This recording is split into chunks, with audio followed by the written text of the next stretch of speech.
I've been HIV positive for 13 years. He had sex with somebody, a woman, and basically came home and gave it to me. We did all a test and eventually came back round and said, you've got HIV. You do not talk about it. If you talk about it, you have AIDS scum sprayed on the front of your house. I do not feel that I am respectable in the way I was before. I felt ashamed, I felt dirty, I felt like I should basically be walking around with a bell going unclean, unclean. Since I've been diagnosed, she's wary about coming physically near me. It is a shamed illness by other people, and I have taken it inside myself. I've internalised the stigma.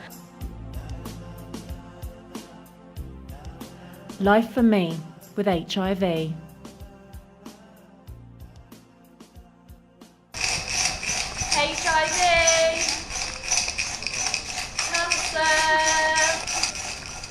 If you stood two identical twins in the middle of Nottingham Marketplace and gave them a tabard and a collection tin each, one said HIV and they held a tin, and the other one said cancer and they held a tin, I'll guarantee which tin would be fuller at the end. It'll be the cancer tin. Matt Gregory works for the Terence Higgins Trust in Nottingham. He's lived with HIV for 27 years after contracting it through the treatment for haemophilia. Matt told me that the way that he contracted the virus has had a big impact on the way that he's judged. Sometimes I've talked to people and I'll say I'm HIV positive, and I don't tell people, I deliberately don't tell people unless they ask how I contracted HIV. And people, you can see people being a bit sort of, people just assume gay man immediately. When you say, because I've been HIV positive for so long, since I was 14, people go like, 14? And then I explain that I got it from contaminated blood. And you can see them almost go like, oh, thank God for that. He's got good AIDS.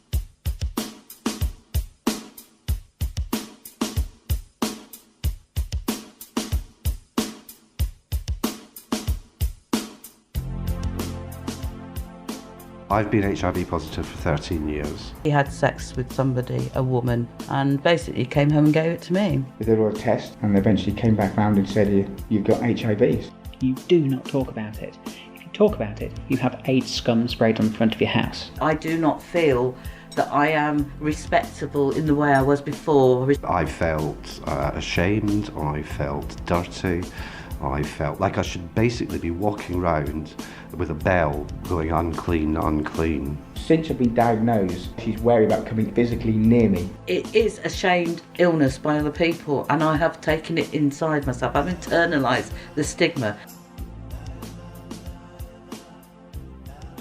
Life for me with HIV.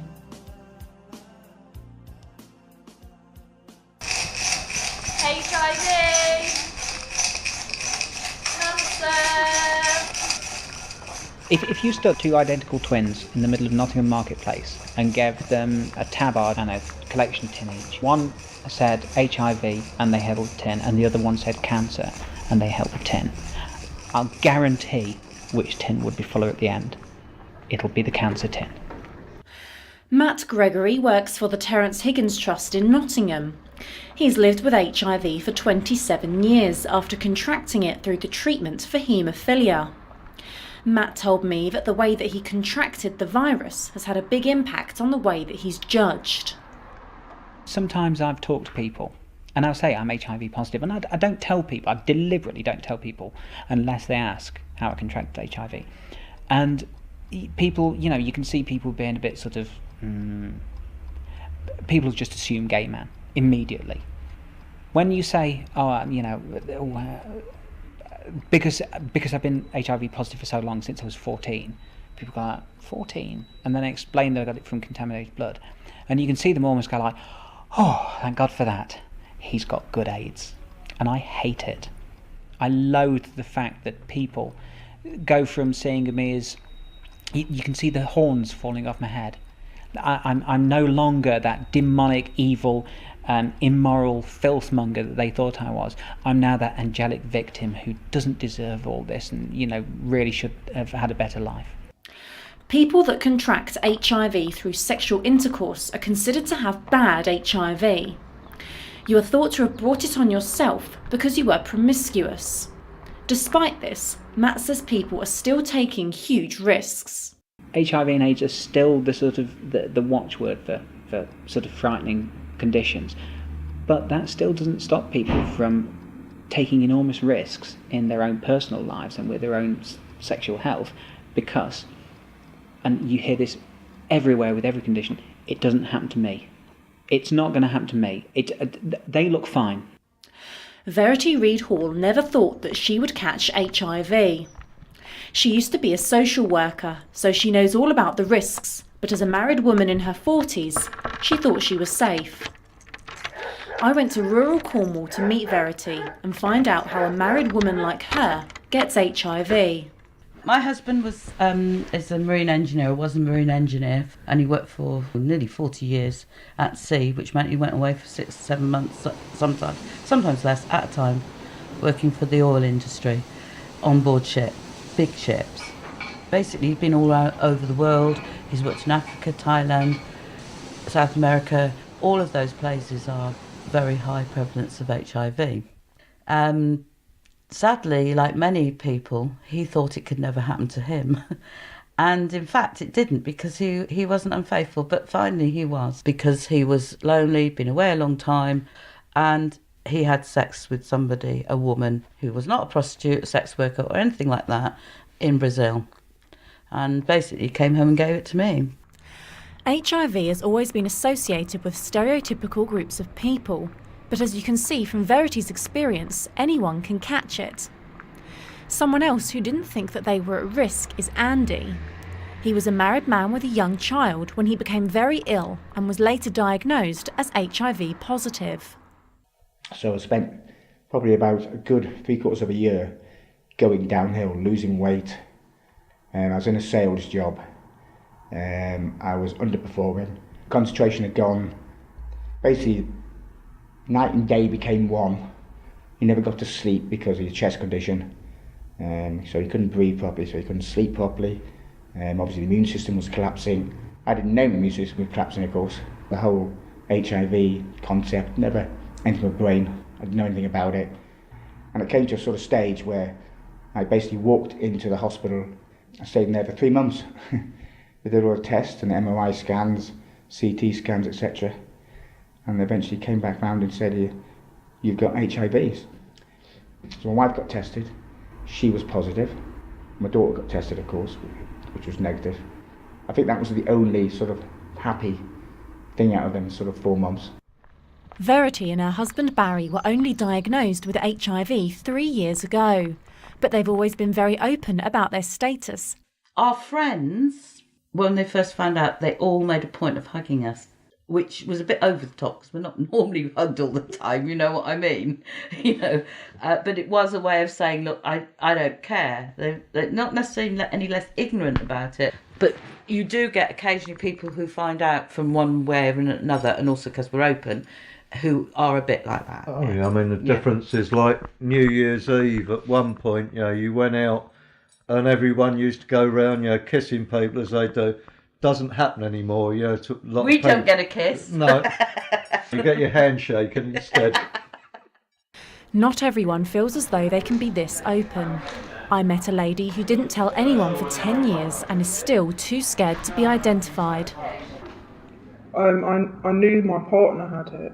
I think at that age I didn't fully understand I never thought that I was going to catch it. I think I was naive, just never ever thought that it would be me. I think most people probably think that.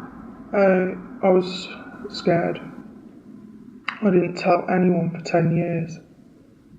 I saw the backlash that the guy that gave it to me had. I witnessed that firsthand. I never wanted that to be me. I didn't want to disappoint my family. So I sort of kept it to myself until, it got to the stage where I think I probably had a breakdown actually. And I told my dad. And that was about 3 or 4 years ago. And then most recently my sister. Dad knew the situation with the boyfriend when I was 18. I think always in the back of his mind he thought there was a possibility, and I know when in that period in between, I think we broached it, but I just lied really and covered it up. But I think he probably had some suspicions because, you know, you act differently. Sister, I think, was very shocked but supportive, and it helped just to explain why I behave the way I do, or sometimes get depressed and stuff. So yeah, it was, I think, actually the turning point in everything, really. There is now a danger that has become a threat to us all. It is a deadly disease and there is no known cure. The virus can be passed during sexual intercourse with an infected person. Anyone can get it, man or woman. So far it's been confined to small groups, but it's spreading. So protect yourself. And read this leaflet when it arrives. If you ignore AIDS, it could be the death of you. So don't die of ignorance. There was a lot of advertising in the mid-80s. There was a particular advertising campaign with a tombstone and an iceberg, and it was called "Don't Die of Ignorance" campaign. It was incredibly effective. In fact, it was so effective that the guy who commissioned the campaign was talking to someone a few years later, and when they found out that he commissioned that campaign, they said, "Oh, I remember that. I didn't have sex for 5 years after I saw that." So that was the sort of effect that HIV had on people then. But in the 21st century, fear has been replaced by ignorance, and that is almost as dangerous as the fear itself, because ignorance breeds contempt, and people have contempt for HIV and its ability to be able to spread.